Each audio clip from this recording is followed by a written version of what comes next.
নারায়ণগঞ্জে শহীদ তুমির একাডেমির বার্ষিক ক্রীড়া প্রতিযোগিতার পুরস্কার বিতরণী অনুষ্ঠান শনিবার সকালে একাডেমিক প্রাঙ্গণে ঝাঁকজমকপূর্ণভাবে অনুষ্ঠানে বিজয়ীদের হাতে পুরস্কার তুলে দেন আমন্ত্রিত অতিথিবৃন্দ। অনুষ্ঠানে প্রধান অতিথি হিসেবে উপস্থিত ছিলেন বিশিষ্ট শিল্পপতি ও সমাজসেবক আলহাজ শফিউদ্দিন আহমদ। তিনি তার বক্তব্য শিক্ষার্থীদের পড়াশোনার পাশাপাশি খেলাধুলার মাধ্যমে শারীরিক ও মানসিক বিকাশের ওপর গুরুত্বারোপ করেন। বিশেষ অতিথির বক্তব্যে বাংলাদেশ জামায়াতে ইসলামী কেন্দ্রীয় কর্মপরিষদ সদস্য মাওলানা মঈনুদ্দিন আহমেদ বলেন, একটি উন্নত আদর্শ দেশ গড়তে হলে আগে ভালো মানুষ হতে হবে, আর ভালো মানুষ হিসেবে নিজেকে গড়ে তুলতে হবে। পাঠ্য বইয়ের পাশাপাশি ধর্মীয় জ্ঞান অর্জন করা অপরিহার্য। তিনি শিক্ষার্থীদের নৈতিক শিক্ষায় শিক্ষিত হওয়ার আহ্বান জানান। শহীদ তিতুমীর একাডেমির ভারপ্রাপ্ত প্রধান শিক্ষক মোহাম্মদ ইসাক খানের সভাপতিত্বে এবং সহকারী শিক্ষক পলাশ রহমানের সঞ্চালনায় অনুষ্ঠানে আরও বক্তব্য রাখেন নারায়ণগঞ্জ মহানগরী Jamaate Islami secretary engineer Monowar Hossain, advocate Jahangir Dewan, advocate Moniruzzaman Shahin, advocate Rasel Prodhan প্রমুখ। আলোচনা সভা শেষে প্রতিযোগিতার বিভিন্ন ইভেন্ট প্রথম, দ্বিতীয় ও তৃতীয় স্থান অর্জনকারী শিক্ষার্থীদের হাতে পুরস্কার তুলে দেওয়া হয়। এ সময় অভিভাবক, শিক্ষক ও স্থানীয় গণ্যমান্য ব্যক্তিবর্গ উপস্থিত ছিলেন। এখন যেমন লেখাপড়া করবে, এই লেখাপড়া করে শিক্ষক যারা হবেন, প্রিন্সিপাল সাহেব, অ্যাডভোকেট সাহেব, সবাইকে লেখাপড়া করতে সারা জীবন যতদিন বেঁচে থাকবে। এই লেখাপড়া করা খরচ সারা জীবন করতেই থাকতে হবে, যতদিন মরে না গেছে।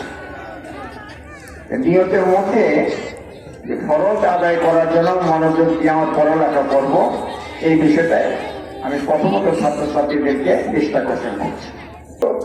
আল্লাহকে খুশি করার জন্য আল্লাহ তাআলা মা বাপকে দায়িত্ব দিয়েছেন যে তোমার ছেলেকে, তোমার মেয়েকে তোমার দ্বীন এবং শরীয়ত শেখাবে, আখিরাতের কথা বোঝাবে। এটা যদি করতে পারেন তাহলে আপনার ছেলে, আপনার মেয়েরা বড় হয়ে সুন্দর বাংলাদেশ গড়ে তুলতে পারবে। আর দেশটা ভালো না হইলে সারা জীবন মানুষ দেশে মানে কষ্টেই থাকবে। দেশ ভালো করতে হলে ভালো মানুষ হতে হবে, মানুষ ভালো নয় দেশ ভালো হবে না। আর দেশ ভালো হলে মায়েরা, বাপেরা, চাচারা, চাচিরা, আমরা সবাই ভালো থাকতে পারবো ইনশাআল্লাহ। শিক্ষকতা শুধু চাকরির জন্যই না, শুধু চাকরি করার জন্য, বেতন পাওয়ার জন্য শিক্ষকতা না। দেশটাকে ভালো করার জন্য, মানুষকে ভালো করার জন্য, মরার পরে জীবনকে সুন্দর করার জন্য, সমৃদ্ধ করার জন্য মনোযোগকে পড়ালেখা শেখাইতে হবে। আপনাকে মনে রাখতে হবে, আল্লাহ রাসূল বলেছেন, আল্লাহ তাআলা আমাকে একজন শিক্ষক হিসেবে পাঠিয়েছেন। আল্লাহ রাসূল শিক্ষক হিসেবে দুনিয়াতে আসছিলেন। উনি সারা পৃথিবীর মানুষকে যে শিক্ষা দিয়েছেন সেটা হলো তোমরা ভালো মানুষ হোক, মানুষ ভালো হোক। ভালো না হলে পৃথিবী ভালো হবে না, তোমাদের ভালো হবে না। তোমরা দুনিয়ায় ভালো থাকতে পারবে, দুনিয়ার পরের জীবনে, আখিরাতে জীবন ভালো থাকতে পারবে যদি